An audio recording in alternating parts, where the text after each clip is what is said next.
Hello, and welcome to an intro to Anthro with two humans. I'm human number one, John McCray. And I'm human number two, John Lehr. And this is the podcast where we reassess what it means to be human. And the title of this episode is For Fear of Little Men, Fairies, Pixies, and Other Assorted Wee Folk. Wee folk? All right. I'm in. All right. First of all, John, I have to apologize to you and to our I have a bit of a cold that's coming. I mean, I can't really hear it. Really? Well, you don't get sick that often. I know. When you get sick, you go down hard, I've noticed. I know. I know you insist upon perfection in your art. Yes, I do. Should we cancel? Let's reschedule until you're 100%. Well, we can't because this is our annual Halloween episode. Woo! Happy Halloween, everybody! Happy Halloween. If you see something coming out of my nose, yeah, just know. What are you going as this year for Halloween? I don't, no spoiler, but Mary and I are hosting a Vincent Price. You know, Vincent Price used to do a cooking show. Yes, I did. Oddly. Yeah. So Mary and I are both into Vincent Price. And so she obtained his cookbooks. Oh. And so we're doing a Vincent Price movie showing party at our house. And we're also doing everybody has to make a dish from the Vincent Price. Oh my God. That's fantastic. Do you know what you're making? I'm making, he did a thing where he made, cucumbers look like crocodiles. No. so I'm doing that. All right. Be careful with that paring knife. I know. Next time you'll see me. Cucumbers they can slip on you. But we're going as Sonny and Cher, obviously. Oh, and then Oksana, our dog, is going as Chastity. We have a that's fantastic. I don't know who I'm going as. Hudson, my son, is going as Han Solo. Oh, really? And his girlfriend is going as Princess Leia. So I could see him. Yeah. So I don't know what my daughter's doing. I know a friend who's going as a fish, which I thought was a good one. I like maybe you could go with Hudson. Ones. Yeah, put some gold foil on you and go as who is it? C-3PO. That's a great idea. That's a great idea. I'm sure they would love that. Yeah, they'd love for me to hang around. Hello, Princess Leia. Princess Leia. Hello. Oh my goodness. And you won't break character. Never. The whole night. She's just like, your dad. You got to get rid of him. But John, as you know, in past Halloween episodes, we've discussed the origins of Halloween, the existence of ghosts, and the cultural meaning of ghost stories. And every year I ask the same question about ghosts. Like, I understand it's possible that ghosts are the remains of the energy of human beings after they pass over. Sure.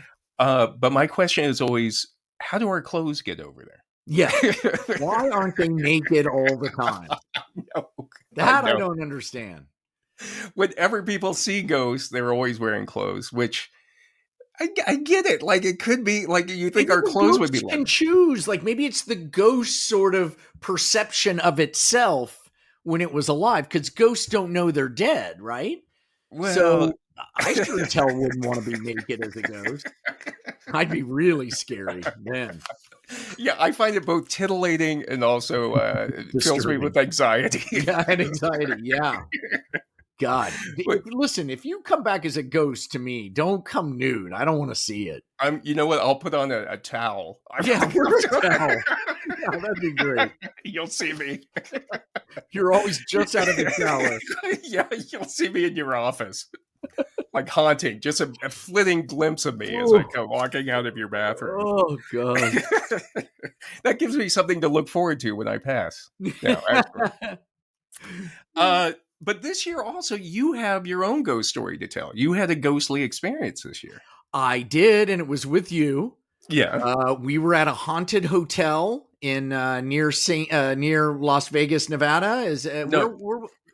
Las Vegas, Not New Nevada. Mexico. New Mexico. We were in little Las Vegas, Little the original Las Las Vegas. Yeah. Yes, and I was staying on the 3rd floor, as were you.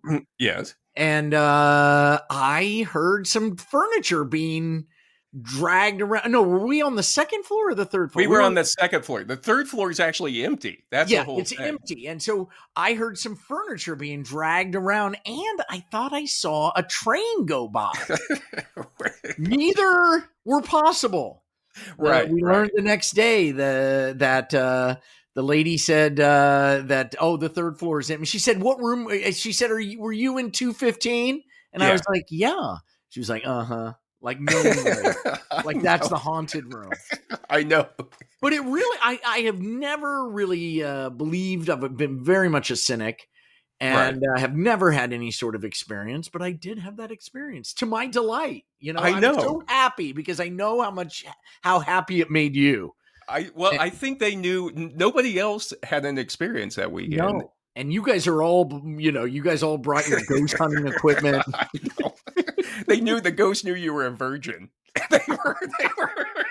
My cherry was popped. Yeah. Yeah. There's a virgin in 215.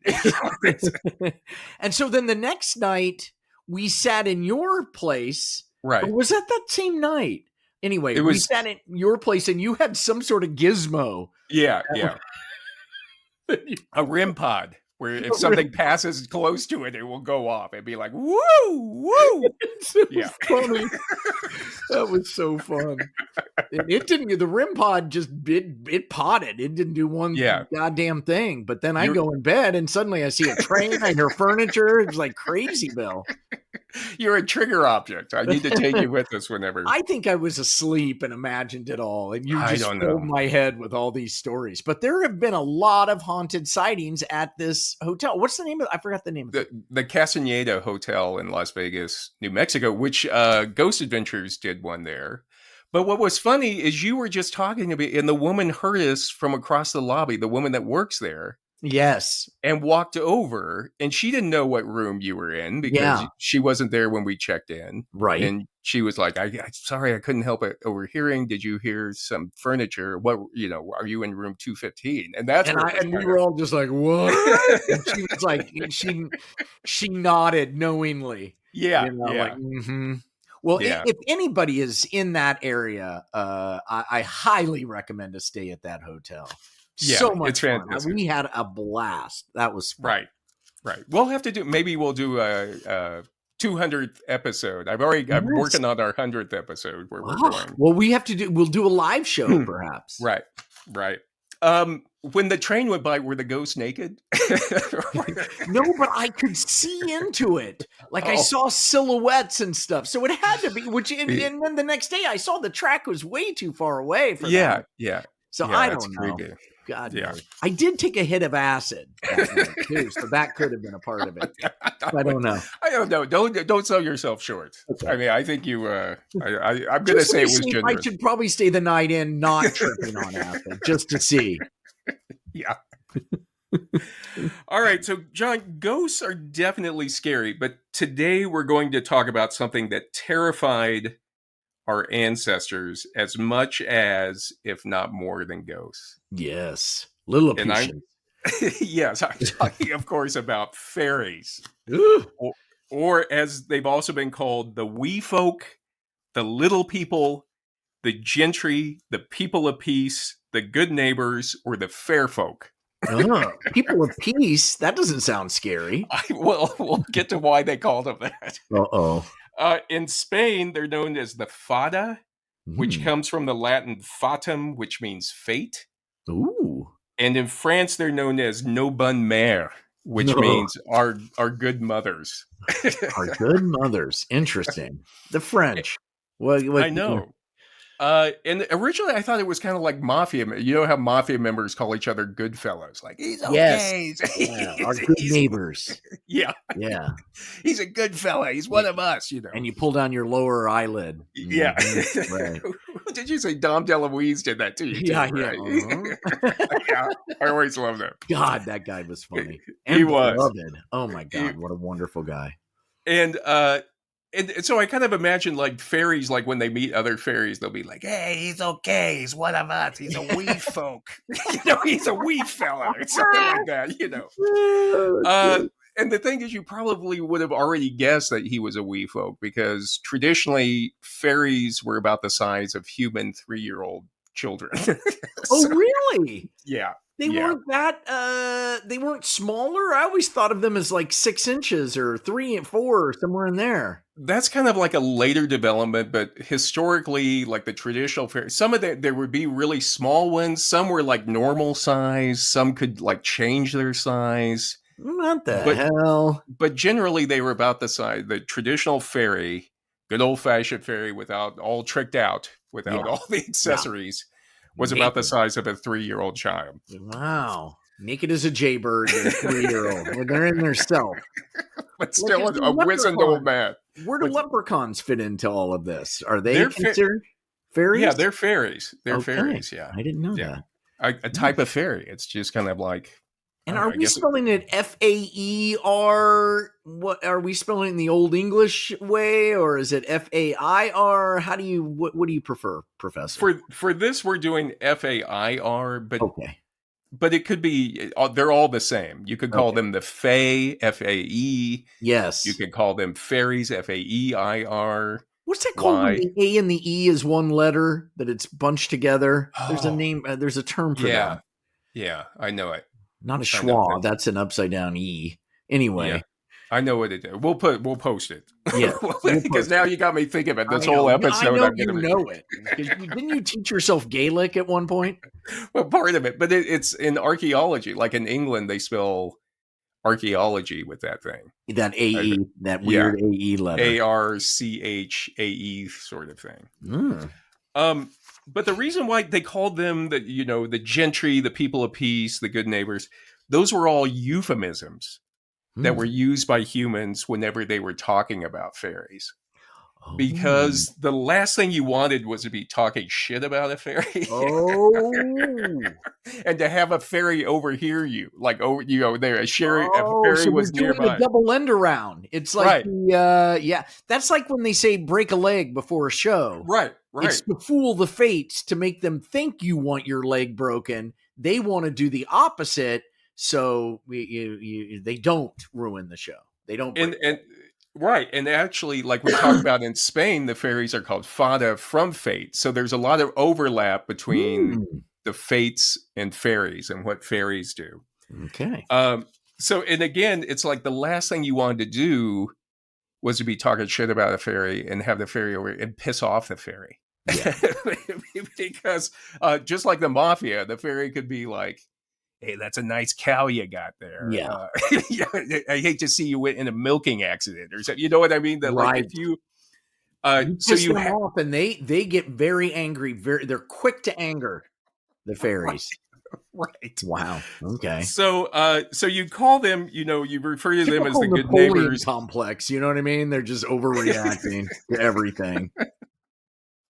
It's funny you mentioned. I actually lost a sales job right out of college when I made a joke that when they asked me, "What are your weaknesses?" and I jokingly said my Napoleon complex, thinking it would be a joke, and never heard from them again. Really? Yeah. Like before that, it was all like, "We're all going down to New Orleans. I want you to meet the guys." Oh my god. What are your strengths? And I said, I don't remember, the same old bullshit everybody always says. And they was like, "What's your weakness?" And I go, "I don't know, my Napoleon complex." And I kind of laughed, and they were like silence. Oh, Jesus. Never heard from, never got to go to New Orleans with them. World without humor. Oh boy. And today we like to think of fairies as like winged do-gooders in tights who flit around and Tinkerbell. Yeah, and save, protect the environment and everything. But that was something that happened in like the late 1800s, early 1900s, that development.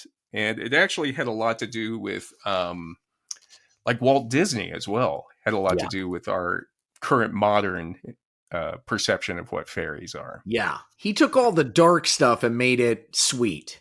Yeah. And the Grimm's fairy tales were inspiration, but then he made it all very sweet. which, okay. Yeah. There's still a lot of death in all of his stories. If you think about all those stories that came out in the films that they did, the cartoons and the Bambi. Bambi, Jesus. Yeah. Bambi is like child abuse. God, I saw that thing when I was a little kid and it destroyed me. I couldn't believe it. Yeah. And in all those fairy tales that they did, there's always somebody dying in them. Yeah. So. Yeah. Different time. Different time. But for most of history, fairies were right up there with ghosts and demons on the terror scale. And in the book, Spirits, Fairies, Gnomes, and Goblins, an Encyclopedia of the Little People, Carol Rose said... You read that thing? You had to read that. Did you read the whole thing? I went through all of it. Yeah, it's pretty... God. I don't think our listeners realize how much work you do for this. This one, I had probably the most notes we've ever taken on it, and I just didn't know where to go with this one because all of it was so good. But Carol Rose says, between the gods and heroes and mere mortals, there is another group of beings that holds a very special place in the cultural development and expression of human society. These are the little people. And Rose further says that fairies may be either entirely good or entirely evil, or both good and evil at different times. Okay. Sounds like sounds like people I know. I know. Sounds like humans. That's what makes fairies so frightening to me, I think. Because with a demon, you pretty well know that a demon's going to be evil. The branding is pretty straightforward. You get it. You don't have like Casper the Friendly Demon. You know what I mean? He's like already. But fairies, like you say, are like people. You have to interact with them and develop a relationship with them before you know what their intentions are. It's like Match.com. Yeah, it is. It's like Match. Is Match still around? Match is still around, right? I think so. God, I think we don't know. It's kind of like the Yahoo of oh, really? It's computer dating. Yeah, it's like, I think there's something else out there, like Wonder Bread of dating. Well, there we go. We just blew our chance to have Match as a sponsor. Maybe we should just delete this out and we'll contact them. Tell them this is an example of what not to do with a fairy. You don't start dissing them, or they're going to get back at you. Our good neighbors at Match.com. But for hundreds of thousands of years, or for hundreds of years, if not thousands of years, the last thing you wanted to run across on a deserted country road was a fairy. Wow. Jesus. And I'll give you an example. The title of this episode actually comes from the 1850 poem, The Fairies, by Irish poet Willing Allingham. Okay. And the first verse of Allingham's poem says, up the airy mountain, down the rushy glen, we daren't go a-hunting for fear of little men. Wee folk, good folk, trooping all together, green jacket, red cap, and white owl's feather. You sound very intimidating. But he's saying we daren't go a-hunting. Like, they don't want to go out. They don't want to go. They don't want to go hunting for fear of them. Right, that they'll run into fairies. I mean, these are werewolves that they're talking about. These are fairies that they're talking about. Right. And they've got to hunt. This is like going to the grocery store. Right. Right. So they're like, we don't go out for fear of little men. Like, stay inside. In another verse of the poem, Allingham says, they stole little Bridget for 7 years long. When she came down again, her friends were all gone. And this is something in fairy lore. They say that people are often kidnapped by fairies, or they're invited by the fairies to go to a fairy party. And that sounds disturbing. I know. You think you're gone for a few hours, and then when you finally leave the party with the fairies and you come back home to your village, all of your family, all of your friends have died of old age. Oh, time continued without you. Right. You were frozen in time, and now you come back and everybody you know is dead. Right. Oh, Right. I'd love that. Just to start over. You know what I mean? Just be like, yeah. Oh, okay. To me, it sounded like what happens when you go to a casino. You're in there. You think you've been in there a couple hours. You come out and it's like dark outside. You don't know where your car is. Right. And the next line, I just want to say, they, meaning the fairies, took her lightly back. So they took Bridget back. Okay. Between the night and morrow, they thought she was fast asleep, but she was dead with sorrow. And so she dies. She dies in the poem, and the fairies take her back and just kind of hold on to her body, thinking that she's asleep and that she's going to wake up again. But that's how creepy fairies can be, you know. Okay. And another aspect of traditional fairy stories, in most traditional fairy stories, you don't have a fairy godmother turning a pumpkin into a coach and taking you to a party to meet a handsome prince. Good. And live happily ever after. In fact, in a lot of traditional fairy stories, they end in tragedy and sadness. They're kind of bad. They're just bad luck. Right. They'll just kind of fuck with you. You know what I mean? They're just it's a bad relationship once you get into them. There's a subtlety to their game. They're not straight on. They just slowly wear you down and break you and make you miserable. Right. It is, yeah, but you can't give them up. You know what I mean? It's like once you get especially when it comes to stories about changelings, because fairies were also known to kidnap healthy human babies and replace them with sickly or ill-behaved fairy babies. So is this how people explained away their kids dying, their infant mortality rate? The fairies did it? Right. We'll go into it a little bit, but like birth defects, or if you had a kid that was colicky and didn't behave well, it was like, well, that's not my baby. My baby was perfect.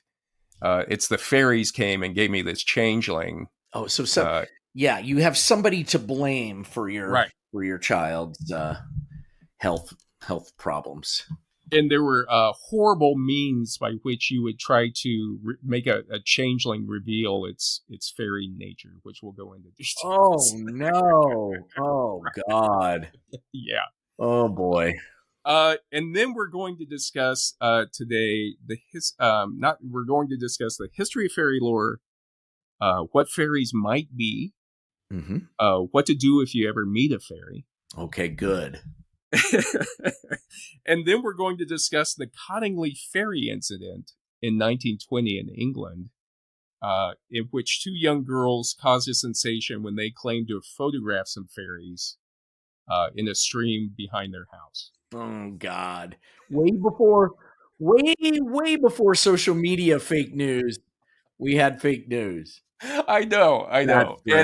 That's great. And I sent you the photos, so we'll get your opinion. I trust you've had the chance to look them over. Yes. With your discerning eye. I certainly have. I've gone over them. Finally, my Air Mac retinal display comes in handy. The Cottingley. You need to put that out on all of our Facebook. I've revealed it. Exposed. The Cottingley fairy incident, the reason why it was important as far as fairy stories go, it also attracted the attention of Sir Arthur Conan Doyle. I saw that. I can't believe it. Who he was the creator of Sherlock Holmes. Yes, I've read every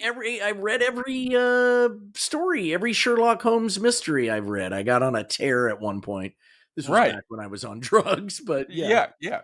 And then I think it's Sherlock Holmes that tells Watson, or maybe it was Conan Doyle, but it's like when you when you eliminate all the possible, whatever remains has to be the answer. Yes. Yes. And so Conan Doyle actually believed these photos to be genuine. So we'll discuss that in a little more detail later. Oh man.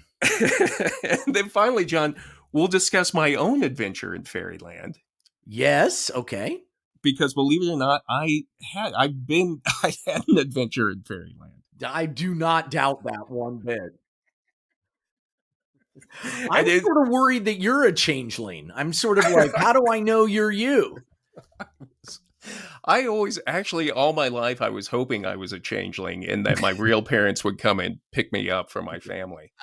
But as I got older and lost my hair, I realized I looked exactly like my father. Yeah. All three of the brothers. I know. You guys are like identical. There's no, if we were, they changed us all out and then we're like, I'm not going back for that one. Particularly you and Steve, as you two get older, my God. If you didn't have the long hair, my dad was half Welsh, so like his family was all like, they actually spoke Welsh and everything. But anyway, Steve and I got a lot of that Welsh. I think we're all from that side of the family. We kind of look like that. Welsh miners. Yeah.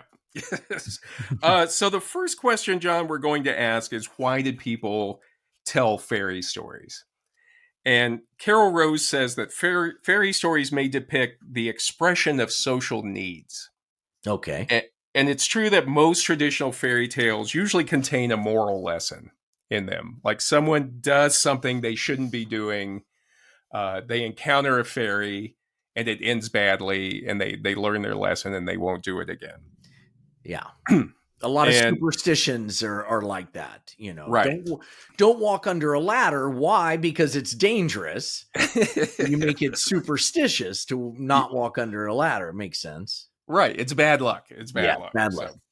And so in a lot of the fairy stories, traditional fairy stories, the fairies will promise people something that turns out not to be as good as it seems. So, for example, fairy gifts have a tendency of reverting back to their original state. Oh, boy. Mm-hmm. So the fairy may give you a lot of like gold coins and cash. And then when you finally need it and you run back and you open your closet, you realize it's just a bunch of nuts and leaves. Yeah, like Bitcoin. Exactly like Bitcoin.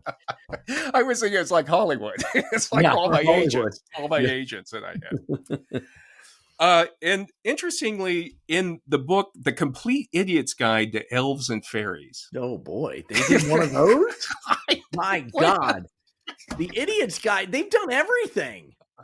They must be running out of things. Yeah, what are we going to do?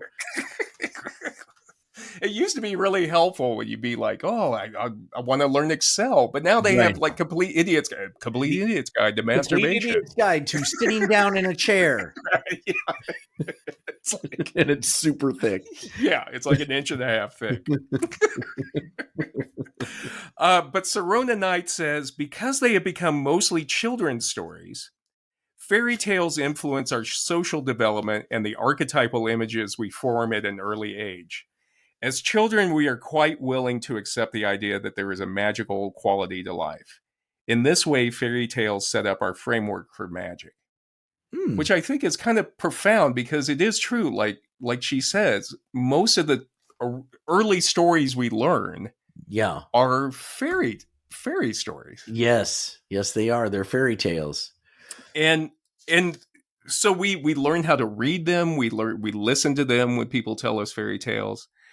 And if you think about the character attributes that most modern fairy tales have, it's like their heroes are honest, hardworking, innocent, pure of thought, trustworthy, and loyal.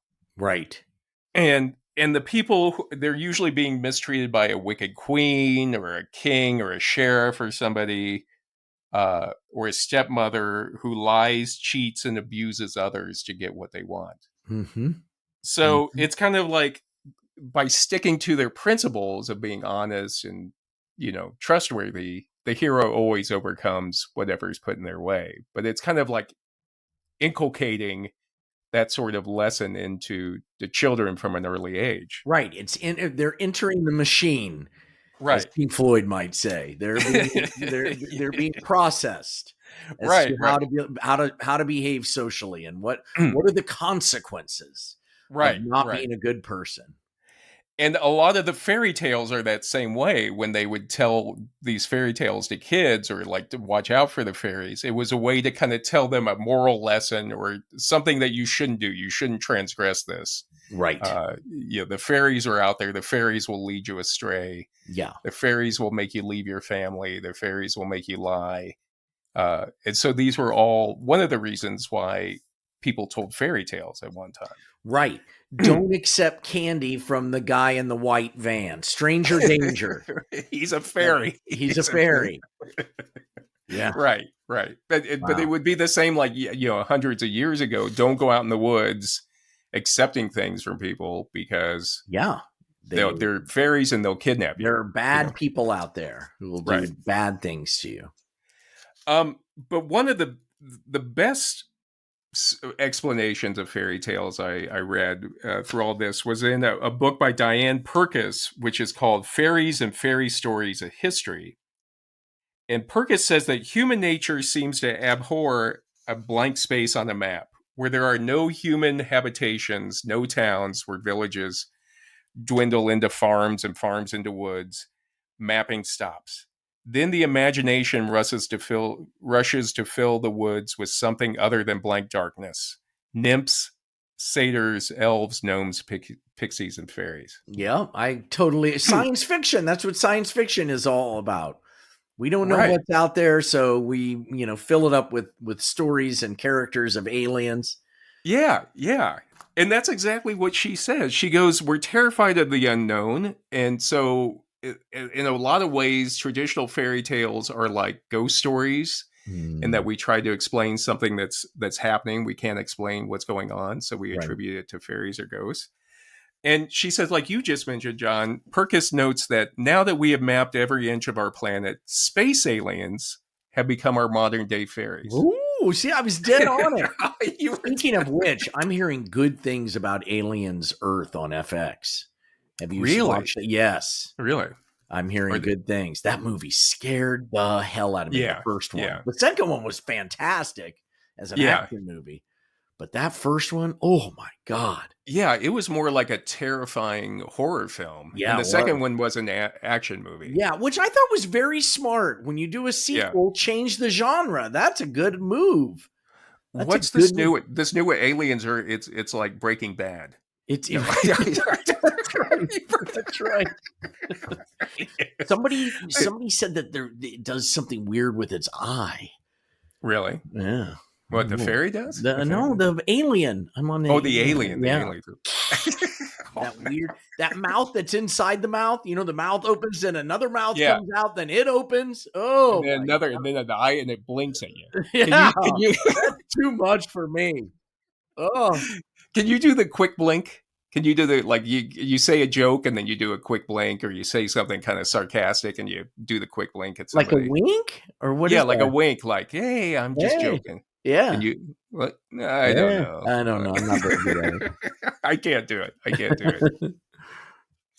But Purkis says also that space aliens behave just like the fairies of our ancestors did. And if you think about it, where do alien encounters usually occur? Like on a dark road, someone's driving alone by themselves. Yep. And they see strange lights in the distance. They get closer and closer. Or maybe they'll be out hiking around in the country by themselves, and they'll stumble across some space alien craft and space aliens out there doing something, that they're unobserved, or they don't see the person, but the person's able to watch them do whatever they want. And the next thing, you're getting anally probed. I tried to connect those dots with aliens. I didn't see that. But besides that, those are all the circumstances where people used to always report seeing fairies. The same, you'd be out riding your horse on your own, dark night, you'd see lights. Yep. And so Purkis says that these are all ways that we try to explain our fear and anxiety of the unknown. Yes, I hear that. Yeah. And she says that also traditionally, fairies would usually appear before and during the, quote, big crises of mortal life. Birth, childhood, adolescence, sexual awakening, pregnancy and childbirth, old age, and death. Oh, okay. So they come at the time when you're changing chapters. Right. And again, it's an unknown. Like when you're like getting married, you don't know what the marriage is going to be like, or you're getting ready to die. You don't know what that's. And those were when fairies would kind of pop up. Okay. They just so get off on it. I'm due soon as a Lehr. Yeah. Yeah. Get ready. The fairies coming for you, John. Fairies are coming my way. And in the article, Fairies and the Folklore of Disability, Changelings, Hybrids, and the Solitary Fairy, Susan Everly quotes the writer Reidar Christiansen, who wrote that the fairy belief... Reidar. Reidar? Wow, what a name. Yeah. He wrote that the fairy belief arose in answer to some of the more puzzling of life's mysteries. Questions of the untimely death of young people, of mysterious epidemics among cattle, of climatic disaster, of both wasting diseases and strokes, or infantile paralysis and the birth defects. And today we have conspiracy theories. I know. It's all those anxiety. People you'd attribute all of those to the fairies. Yeah. You know what I mean? The fairies are doing that. And besides these, Pwca also says, beside us on these momentous chronological fault lines stands the fairy, just where she has always stood, on the edges, on the fringes, and on the cracks. And you and I did a film called Cracks. Yes, we did. With Justine Bateman. And Carlos Jacot. I know. That was fun. It was fun. I have it. We have to figure out how to link it and post it for people to watch. It's on videotape is the thing. I also have the film. I have the original film. Oh, do you really? Yeah. Oh, maybe bring that to one of our live performances. We'll do a screening of it. All right. We'll push out we'll get the AV guy at the barbecue place to push it out. And, rent a projector if I get you one? Yeah, I do. I have a 16 millimeter that I occasionally will show. Like projectionist too in Kansas City. I worked at a cinema, but I worked the concession stand. I wasn't a projectionist. Okay. For some reason, I thought. Yeah. Looking back, I think we should have put a fairy in Cracks. It probably would have given us a little lift. Yeah, you're right. Maybe the leg up at fairies the festivals who got in the way of that film. I know. That was a fun film. That was a fun film. But damn fairies. Damn fairies. They jinxed us at the festivals. And so Pwca notes that the reason fairies show up at these periods of change in our lives is that the fairy offers the dual promise of bliss and terror. Oh, which I think is great. Jesus, I can relate to that. I can relate to that. There's some peace inside, right between bliss and terror. Yeah. Yeah. I still feel like starting a new job or getting divorced, starting a new chapter, it's in between bliss and terror. Yeah. And the fairies can sense that, and that's usually when the fairies will show up. Show up to supposedly help you. And Pwca also adds, we need to recover the fear of fairies in order to understand their importance to pre-industrial people. Okay. And so again, we kind of think of them all as being like a fairy princess or fairy that just kind of flit around, turn in teapots, they make teapots talk and stuff. But really, 500 years ago, you would have been terrified of a fairy. Interesting. Yeah. I'm trying to put myself in that mindset. Yeah. It's hard. It's hard because of how we see in the, like I say, probably in the late 1890s, early 1900s, is when they started having associating fairies specifically with childhood. Yeah. And granting wishes. It kind of became, the fairy was the, what was Peter Pan's? Was that Tinkerbell? Yeah. Oh, that's Tinkerbell. Yeah. And I read a lot about it, and there wasn't time to go into it, but there's a lot of dark stuff in Peter Pan. Yes. Kind of the Roald Dahl approach to children's stories. Right. And the lost children and the dead children. By the alligators and Captain Hook. Yeah, there's a lot of scary stuff in that. And well, I mean, look at Chitty Chitty Bang Bang, man. The one that kidnaps the kids. I forgot what he's called, but oh my god, it scared the hell out of me. Yeah. It's all done. We've lost some of that darkness, I think. I agree. Fairy tales. Yeah. But anyway, I'll try to post some of this stuff about, because Tinkerbell, apparently in the live plays of Peter Pan in the early 1900s, Tinkerbell would be just a spot of light on the stage. They do it with a spot, you know. Well, how else are you gonna do it? Come on. I know. And then when they did the cartoon of it, I think it was Tinkerbell who, the kind of joke, of course, is the Disney cartoonist made her kind of look like Marilyn Monroe. Yeah, she was hot. Tinkerbell was as an adolescent boy, Tinkerbell, I zoned right in on that. And that's one of the things is like Tinkerbell is supposed to be like trying to lure Peter out of his lure him out of childhood to become a man. Oh, I see. But anyway, that's a lot better way to do it than a flashlight. Yeah, hell yeah. You got that one. Disney got that one right. I know. So what exactly is a fairy? There's been a lot of theories put out over the years to try to explain them. One theory is that fairies are actually a race of ancient Britons who lived in the British Isles before they were driven out by the Celts during the Iron Age. Well, isn't that kind of what the Lilliputians were? Were they, in Gulliver's Travels, they were a race of little people that had been driven out by normal humans or something? Yeah. In Ireland, there's the Tuatha De Danann, who are fairies who are supposed to be the original inhabitants of Ireland, who were forced underground by the Celts during the Iron Age. And that's why the fairies are often associated with mounds and caves and old underground ruins. Okay. Again, stuff that's unexplainable and a little scary and hard to figure out.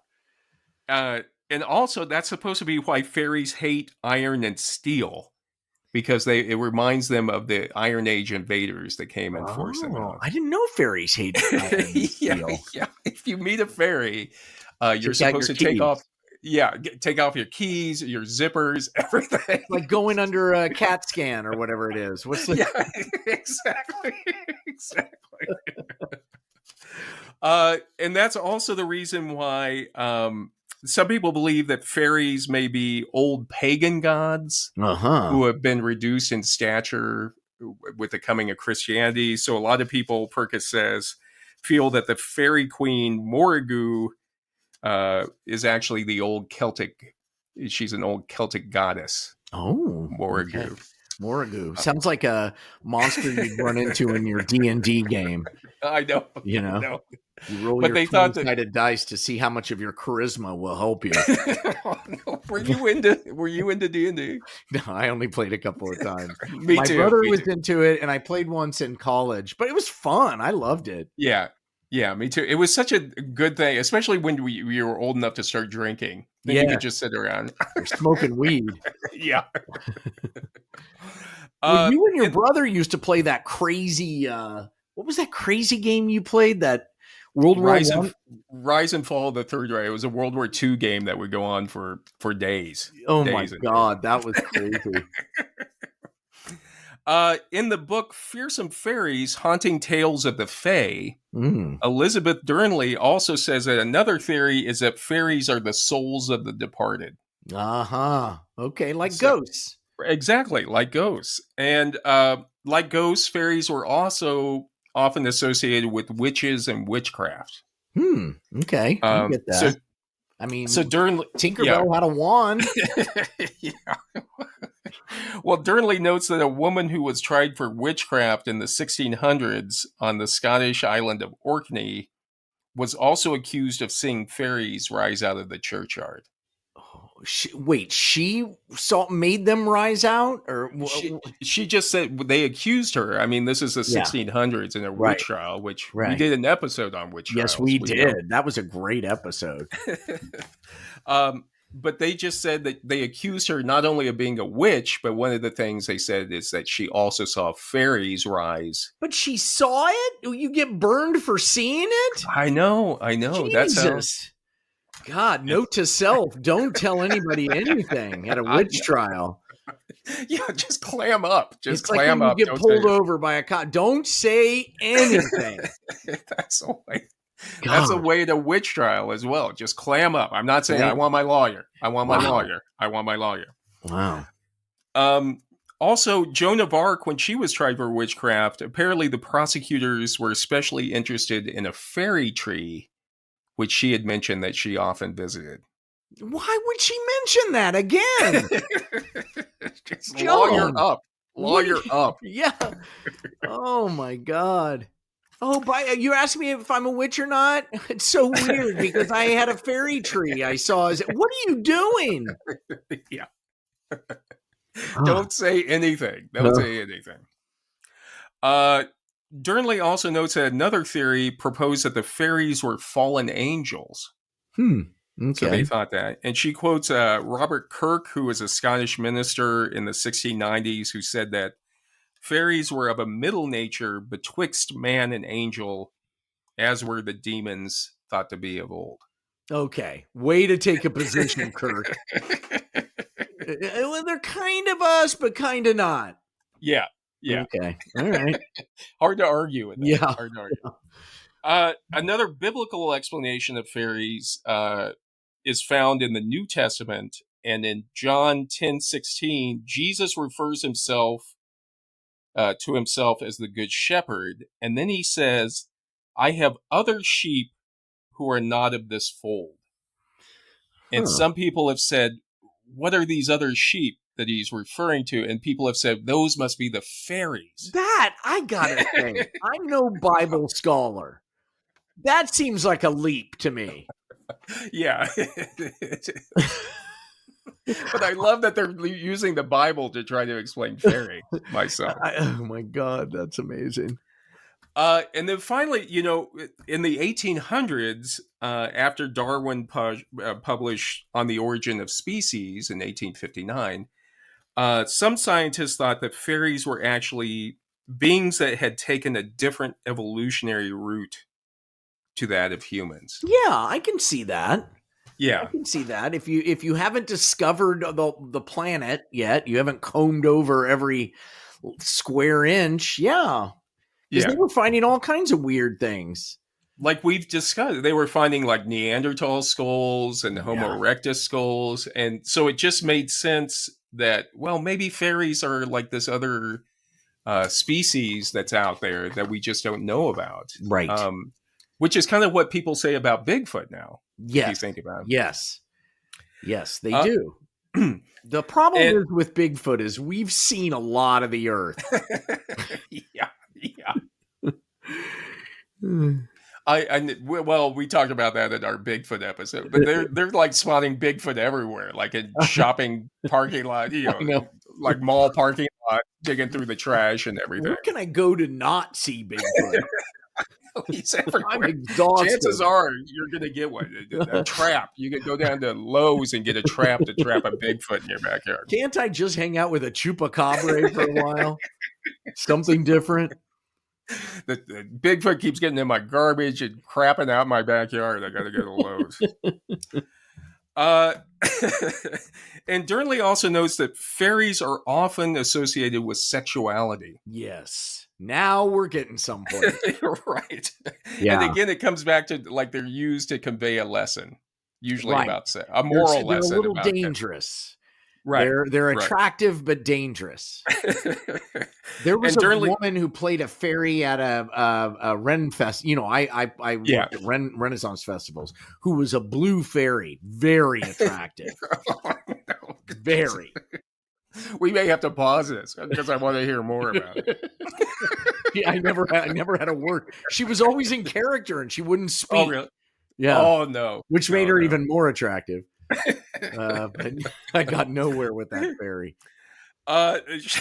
She says, Durnley says that seductively threatening female fairies as with other alluringly sinister supernatural women found in myths and legends worldwide, invariably embody patriarchal fears about unruly female sexuality. Yeah, right. The power that they were afraid of, the power of Right. the feminine. Yeah. And also the Scottish Kelpies, which were like water horses or water fairies, were also known. They could take the form of a handsome young man and come out of the the loch and come seduce the women in the village. Really? You know? Yeah. Is it when you Kelpie? That's what they're called? A Kelpie. They're called and they Kelpies. were kind of horses and fairies?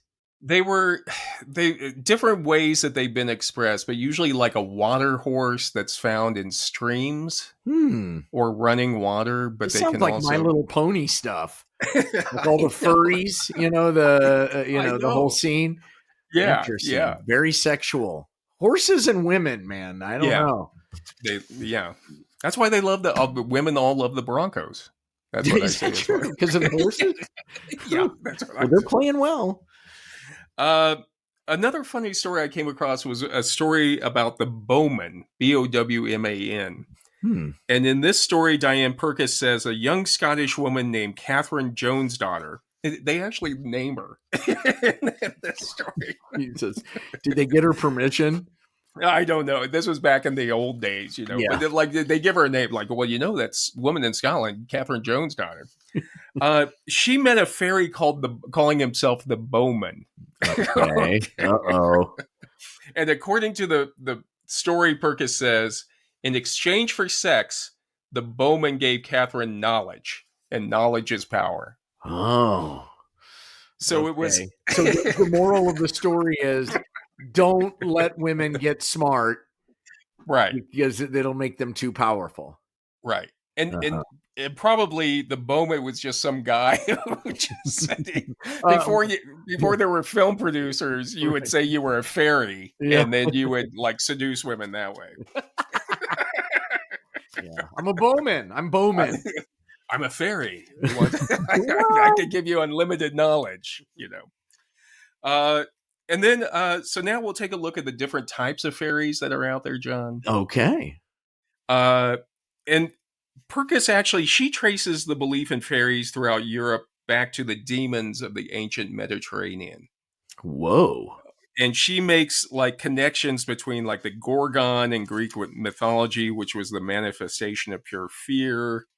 There was also in ancient Mesopotamia a demon called Lamashtu who would steal children from pregnant women. Okay, makes sense. And also the nymphs and the fates who you mentioned as well. And Purkis says that all of these demons and demon stories sound very familiar to what later became fairy stories in Western Europe. So the first type of fairy she mentions are brownies, hobs, and familiars. Hobs? Hobs. Yeah, they all have like crazy name. But a brownie is described as being like a very small, brown, shaggy human, sometimes naked, but wearing ragged brown clothes. Okay. All right. And he usually lives in one house and serves one person. Okay. So Carol Rose says that brownies are the most industrious of household spirits, plowing, reaping, grinding grain, churning butter. Whoa. In fact, most of the tedious jobs the brownie will do. I want a brownie. I know. Oh, that's like that character in Harry Potter. The house elf. House elf. Yeah. It's a brownie. Yeah. That's basically what he is. Yeah. And Carol Rose says that the brownie, for all of his work, he's entitled to a bowl of the best cream and a newly baked cake. Whoa! To be put every day? Jesus! I clean my bathroom. I have to bake a cake. I'm making a mess, but you got to clean it up. You're gonna have to do more than churn some butter if you want me to make a cake for you every day. But the bad thing is the brownie, it won't accept any other form of payment besides cake and cream. Yeah. And if you take pity on it or give it new clothes, it was considered an insult to the brownie. What? Okay. Not the brightest thing on fairy legs. He also hated to be criticized. So Well, I'd watch hey, out. maybe I'm a brownie. Which fairy likes to be criticized? There's a special power that he's immune to criticism. Oh, God. Those are the rarest of fairies of all. I've never seen that fairy. They're very successful. The third type of fairy lives in a fairy society. What? And a fairy society actually had a king and a queen. Oh, Jesus. It's like a little, like the Lilliputians. Right. They've got a whole little culture. You know, it's weird. I go by houses today in certain neighborhoods, and there are fairy houses that people have. They put them out. Yeah. What is that all about? People just think it's fun, or what? And these are people who don't necessarily have kids either. Right. I think Mary saw those in San Francisco one time that people were building, though. It's supposed to be kind of cute.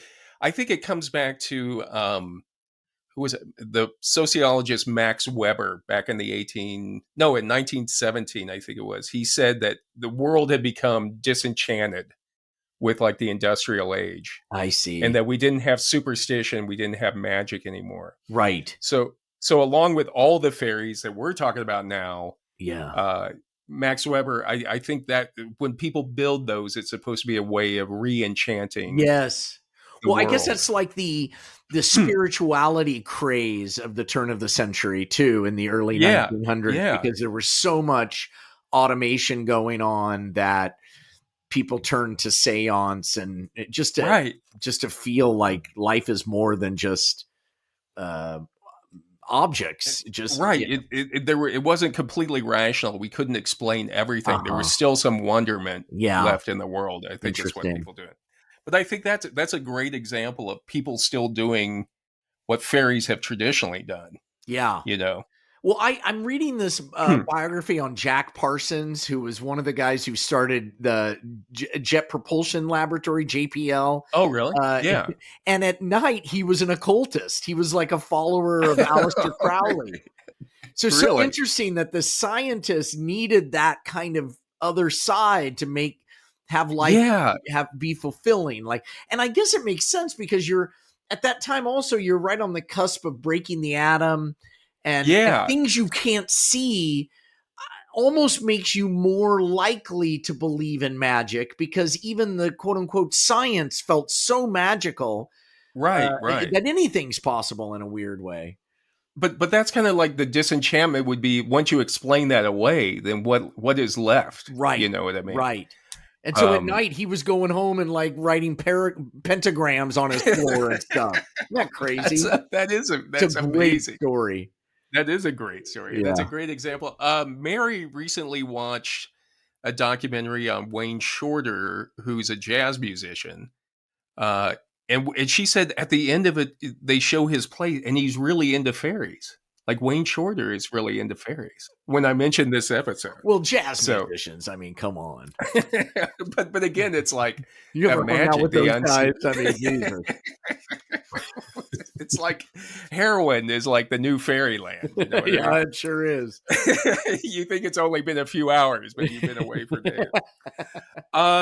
There's also the part of the trooping fairies are the will-o'-the-wisp, the Terran, and the short hoggers, who are supposed to be little fairies or pixies that cause the lights that people would often see out on the bogs and moors. Okay, so they're just out there messing around. Short boggers? Is that what you're saying? Short boggers? Yeah, it was. Let's see, the Terran and short hoggers. Short hoggers. God, I love that. What a good name for a football team. The short hoggers. It'd be like a little fairy. The Des Moines short hoggers. And Carol Rose notes that the will-o'-the-wisp would mislead, these were pixies, would mislead nightbound weary travelers by lighting lanterns and traveling ahead, encouraging the travelers to follow into ditches, bogs, and disaster. Okay, yeah. You're drunk, you fall asleep, and so you blame it on a will-o'-the-wisp. That's like people who say they're running late. Oh, there was last-minute traffic. Yeah. You know, Waze all of a sudden added 10 minutes. You're like... Yeah. It's like, let's just be honest. Let's just be honest here. There's always traffic. You know there's always traffic in LA. Well, we have computers now that tell us everything. By the way, I took another Waymo, another automated car, Uber car. Yesterday. Oh, did you? How is it? Love it. Love it. Yep. I can't wait till that's all there is. Was it weird? Did you sit in the front or the back? The back. Really? Yeah. But you can even sit behind the wheel if you want to. Really? Yeah. Will it let you sit on the hood and turn around? It's just like no, it won't go anywhere unless you do what it tells you, which I like that. Yeah. Do it. Let's just have robot cars take over. Talk about re-enchantment or disenchantment with the world. AI is making me disenchanted. The Will-o'-the-Wisp, by the way, was also known as Billy with the Wisp. What? In West Yorkshire. Dicko Tuesday. Oh, boy. In the eastern counties. I've been to plenty of bars that have Dicko Tuesday night. It's another format, Taco Tuesday. We have Dicko Tuesday night. Right after happy hours, Dicko Tuesday. The Will-o'-the-Wisp was also known as Journey Burnt Tail in Cornwall. And you're making these up. No. This is why I had 100 pages of notes. Journey Burnt Tail. Jenny Burnt Tail. And then also in Somerset and Cornwall, the Will-o'-the-Wisp was known as Joan in the Wad or Joan the Wad. Okay. I went to high school with Joan the Wad. It all sounds like just something you would like make up, like you were saying, like after a tryst or something. Like why were you late coming home last night? I was pixie led by Dicko Tuesday, or I was Joan the Wad. Joan the Wad there too. Yes, she was. And then we get the leprechauns, who are solitary fairies, which you mentioned already. Right. Sorry. And usually leprechauns in Irish folklore are fairy shoemakers. Huh. And they're usually seen wearing a leather apron and mending a shoe. Oh, that's true. They are seen with leather aprons. I think I'm not 100% sure about this, but is the Lucky Charms character, is he wearing an apron? He is. Oh, I don't know if he's wearing, I think he's wearing like a little suit. Is it? But traditionally they would be mending a shoe, so little less glamorous than guarding a pot of gold. I guess. Yeah. But just as important. And then we get to the very important. Yeah, you probably made more money mending shoes than like looking for a pot of gold, I think. I just got some new orthopedic insoles for my shoe. It changed my life. Changed my life. I had no idea. Gels? Are they gels? I don't know. I don't think so. Yeah. But you got to have them. My arches are high. So these are high, give me some support there. Fantastic. You have beautiful feet, John. Thank you. I've been told that. Then there were tutelary fairies, Tutelary, and these were fairies that were supposed to be attached to particular families, like the banshee. And according to Carol Rose, the banshee, which means woman of the hill, looks like an old woman with glowing red eyes and a gray cloak over a green dress. Gee. And a scream that'll knock. Let me tell you, we've got a banshee in Griffith Park lately. Oh, no, really? There is a homeless guy that lives in Griffith Park that screams so loud. Yeah, and I haven't heard him, so I'm thinking maybe they've gotten him some help. But I mean, just the sheer volume, it would echo throughout the hills. And he just all night long or day long? Really? Just screaming. Poor guy. I hope he got I can relate. When I was really drunk, I would do that. Jesus. Well, the banshee is supposed to be, Rose says, quote, an attendant of spirit of old Celtic families having O' or Mac in their surnames. Maybe you have a banshee. I was thinking about that. You would think my dad was a McCray, my mom's a McCarty. Yeah. You would think I would have a banshee, but there's never been any stories of a banshee in our circle. Probably we were too drunk. Yeah. We were too drunk to notice the screaming. It was there. You guys were just too busy. Just screaming away, and none of us like even paying attention. Yeah. We didn't even turn the music down. Yeah. I was thinking that, or maybe like my aunts, they would invite the banshee in and try to sleep with it.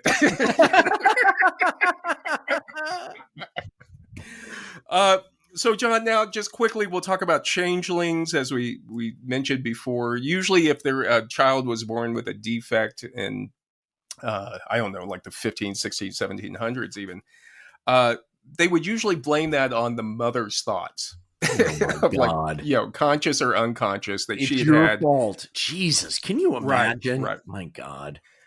And so one of the ways that, you could like try to, I don't know, pass along or avert blame or something is you would say like, well, this isn't my baby. My baby, when it came out, was fine. This is actually a changeling. The fairies have brought me this baby instead of my baby. I see.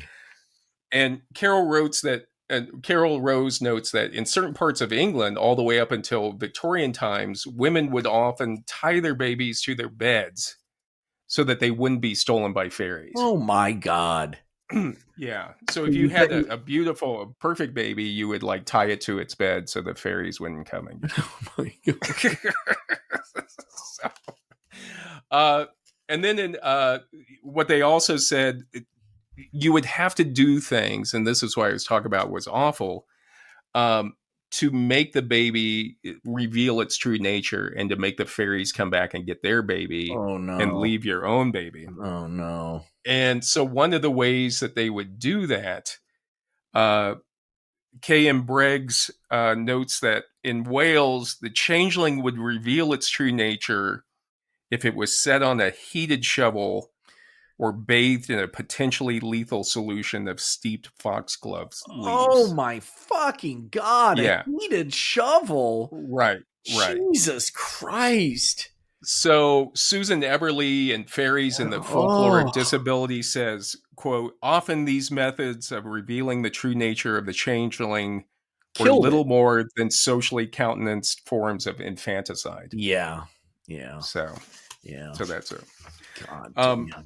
Yeah, it's awful. That's why I was saying. But it was a way that you would try to explain. Or like if babies were born with a defect like having webbed fingers, which is one of the most common genetic birth defects that people have, they would blame the mother of sleeping with a kelpie or sleeping with a merman or something. What's wrong with webbed fingers? They can swim better. I know. I get, is it syndactyly? There's a term for it, but it's very common. And then if it was in your population, you would probably, it would come up again. You know what I mean? As in your village or whatever. So it was like, they're all sleeping with the merman or something. Right. So now, John, we're going to go on quickly to talk about the Cottingley fairy incident in 1920. And it's probably one of the most well-documented fairy incidents. Not only because it involved photography, which was a new technology at the time, or at least technology that you could take out into the woods, right? But it also involved Sir Arthur Conan Doyle, as we mentioned. Unreal. And Arthur Conan Doyle even wrote a book about the incident in 1922 titled "The Coming of the Fairies: The Cottingley Incident." Was this towards the end of his life? Like, was he getting older at this point? Yeah. Okay. Yeah, he was.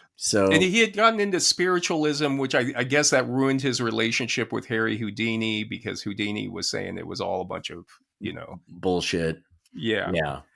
But in the introduction to his book, Doyle says, it is hard for the mind to grasp what the ultimate results may be if we have actually proved the existence upon the surface of this planet of a population which may be as numerous as the human race, and which is only separated from ourselves by some difference of vibrations. Oh my God. so his thing was like they were moving so fast we couldn't see them, but they were around us. I get that. I mean, it's possible, I guess. Yeah. So, according to FR we're in a different phase than we are.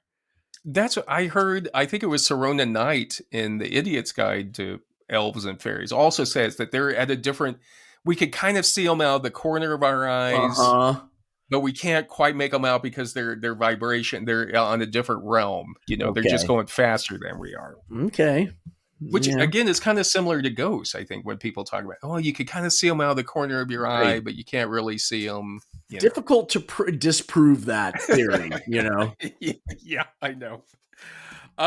So according to F.R. Marr in the book Sir Arthur Conan Doyle and the Secret of the Cottingley Fairies, in 1917, two young girls in Cottingley, England, Elsie Wright, who was age 16, and her cousin Frances Griffiths, who was aged 9, borrowed Elsie's dad's camera and took it outside their house. And they claimed that they had photographed themselves with a bunch of fairies down by the stream. One of them is 16 and the other is 9? Yeah. That's a big gap at that age. That is a big gap. I mean, a 16-year-old can be babysitting a 9-year-old. Yeah, I know. I think they were still hanging. Apparently, one of the younger one had just moved back with her family from South Africa. So I think they were staying with the older girl's family for a while, and that's when they said they took the camera out. And keep in mind, like a Instamatic or like a Brownie camera, was a new technology at that time. And when the photos were developed, they showed Elsie playing with a group of dancing fairies and Frances touching the hand of a little impish-looking fairy male. Okay. And the story is that they showed them to their parents, and the parents just threw them in a drawer and forgot about them. Okay.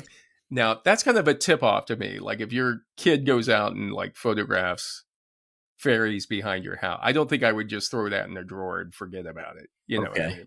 Yeah. But 2 years later, Elsie's mother took the photos to a meeting of the Theosophical Society, and Theosophy is kind of like a mystical cult. Oh boy! Not really cult, but like a group that tries to synthesize all religions and spirituality. Right. And sort from of there, Gnostic realm practice. Right. I think they actually trace their heritage. The Theosophists trace it back to the Gnostics. Okay. The old Gnostics. And there they made the photos made their way to Edward Gardner, who was one of the top Theosophists in England at the time. Oh my God. And he said he originally thought that they looked like fakes, but to be sure, he asked for the negatives. Okay. Right. And so then he took the negatives to a couple of photography experts, and the first one said they're fakes. They're fakes. And the second one said, I don't know, it looks like that it moved. The figures moved during when this photo was taken. Because they're a little blurry. Right. And it was that second expert who Gardner went with. So again, it's kind of like they've gone both ways, Yeah, you go with what you want. Right. And I get it though. This was like photography was new, photography tricks. It's sort of like what we're seeing with AI. All the AI stuff that we're seeing online now. It's like freaking people out. I wonder if in a generation people will look at that and go, "Oh my God, those idiots!" How did they believe all that? Yeah, and they were already using photography to show like ghosts, like ectoplasm and stuff. You see those old photographs of ectoplasm, and they were all faked, or hoaxed, or they do a double exposure and show like a departed loved one standing behind somebody. Right. So this was all that time when technology was being used to try to explain things. Right. But what Gardner then did is he said that he didn't think that the negatives they needed a clearer print of the fairies to really look at it.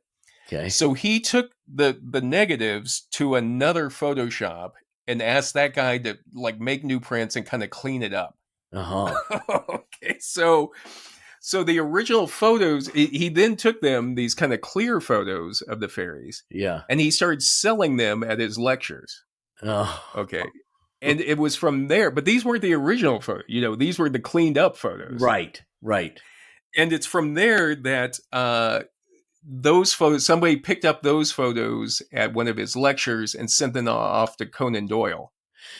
And Conan Doyle, who had already, he was into spirituality, was like bowled over by him. Wow. He was just thought they and from there it just took off, because now it's like the creator of Sherlock Holmes thinks these may be genuine. Yep. You know what I mean? Yep. And so he wrote a book in 22, I think it was, about the fairies. And Doyle said at the time, the recognition of fairies' existence will jolt the material 20th century mind out of its heavy ruts in the mud, and will make it admit that there is glamour and mystery to life. Wishful thinking. Right. And another guy in 1925 named Jeffrey Hodson wrote a book called Fairies at Work and Play.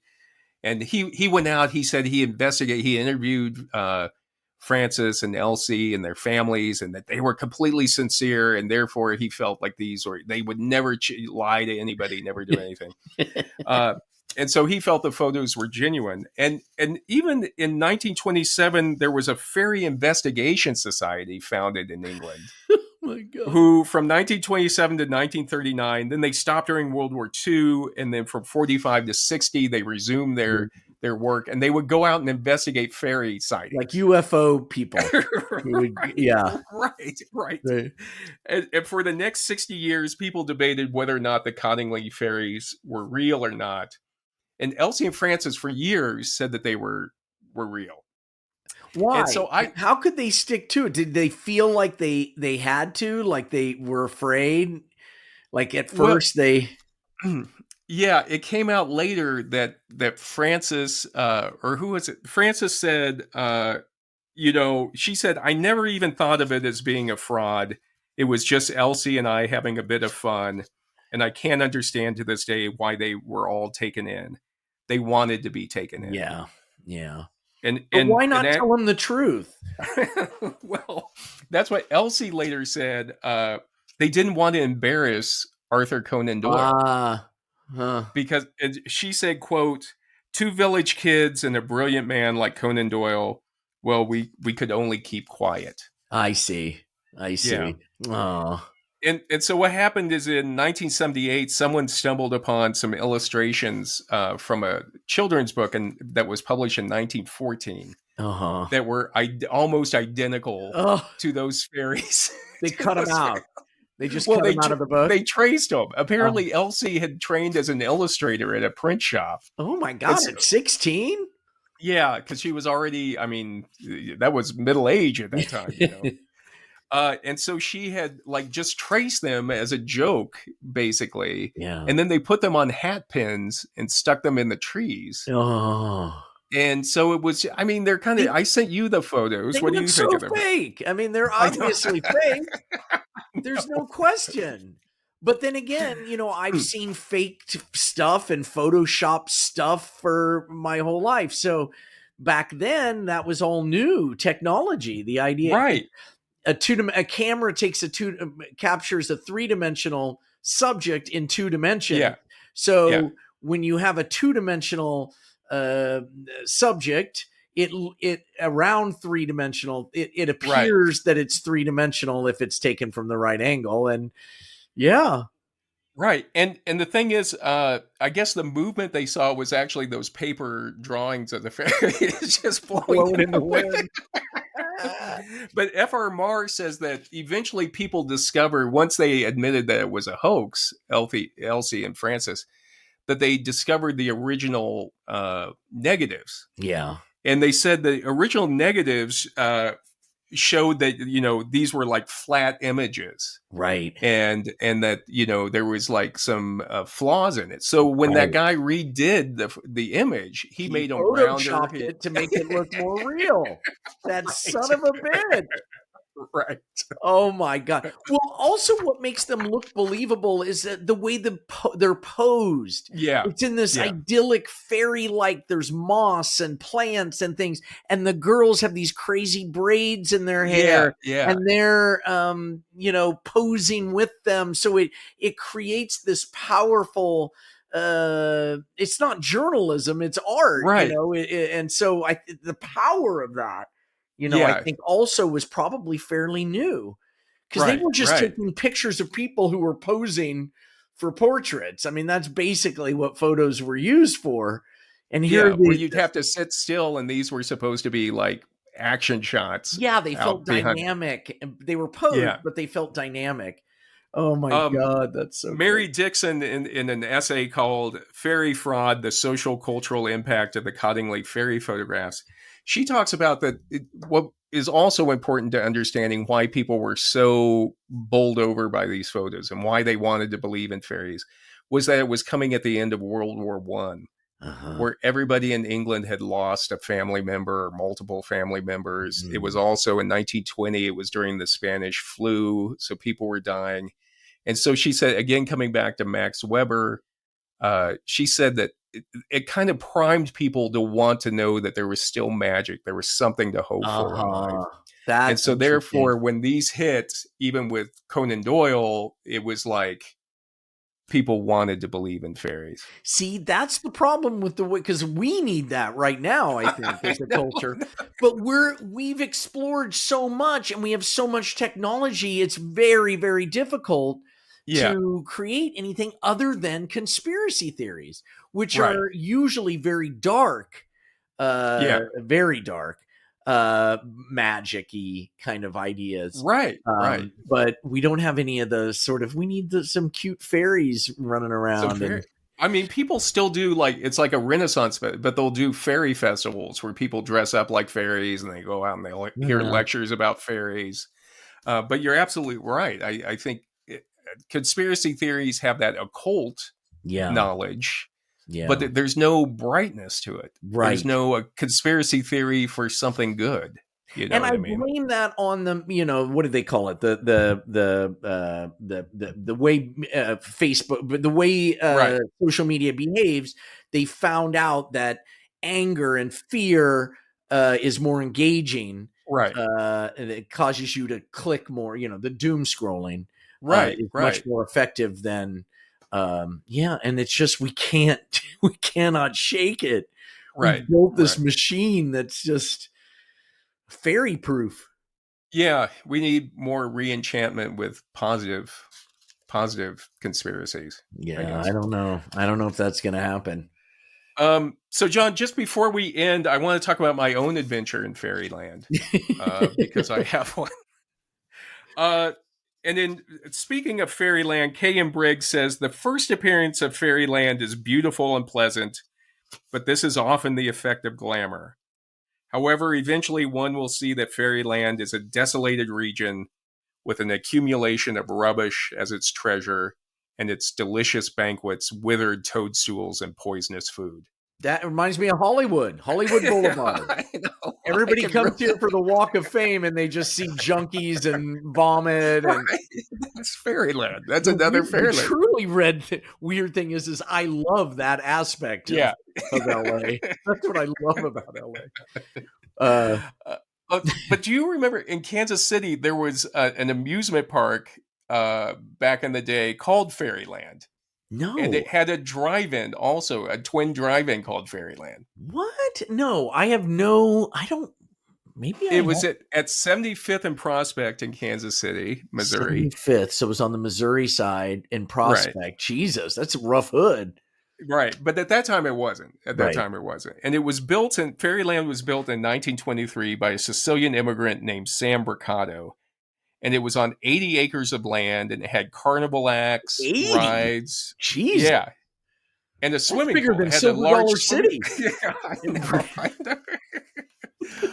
And they also had a band pavilion where, until it burnt down in the 40s, major acts like Cab Calloway, Glenn Miller, and Count Basie used to come and play at Fairyland Park. Jesus. Can you imagine having that gig on your itinerary? Fairyland? What? Trust me. It's a great venue. The bad thing about Fairyland, and it's kind of notorious for this, is that it was segregated from the day it was opened all the way up until 1964.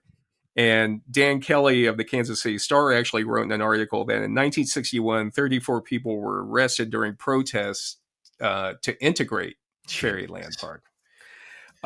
But another thing that happened in 1960, I can't believe that would occur in Kansas City. I'm sorry. I know. It's always, Kansas City always tried to keep their segregation and racism kind of under the Yeah. It was there. It was always there, Always but they just there. kind of write it into like their, deeds and stuff to Yeah. keep Jews and blacks and, people out. But another thing that happened in 1961 is that Fairyland added a twin drive-in. Okay. And I should mention that in the mid-70s, Fairyland also used to host rock concerts called Carney Rock. Oh, like that sounds fun. Yeah, you could go and see bands like REO Speedwagon, Bob Seger, Styx, BTO, and Blue Oyster Cult, all on the same bill for only like $8. Oh my God! When was this? In the 80s? No, 70s. 70s. It was, I see. Yeah. Okay.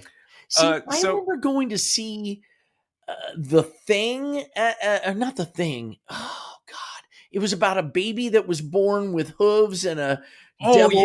Yeah. What was that thing called? What was that movie called? I wonder if I saw it there. Damien? Was it the one with Damien? Not Damien. It was a baby that was born with a devil's tail and a hoof, and I forgot. I remember the poster for it. It had like the hooves coming out of it. Yeah. Freaky. But the thing is, when Worlds of Fun was built in 1973, which was like Worlds of Fun was like a 235-acre theme park, Six Flags type thing. But the thing is, Fairyland at that point was its days were numbered. Yeah, you can't compete with the Zambezi Zinger. I know. It was just new. You know what I mean? It was Worlds of Fun was built by Lamar Hunt, I think. Also, really? The owner of the Chiefs. Now Kelsey owns part of it now. Oh, Worlds of Fun? Yeah. Really? All right. So in 77, the amusement park closed, but Fairyland Drive-In soldiered on. Okay.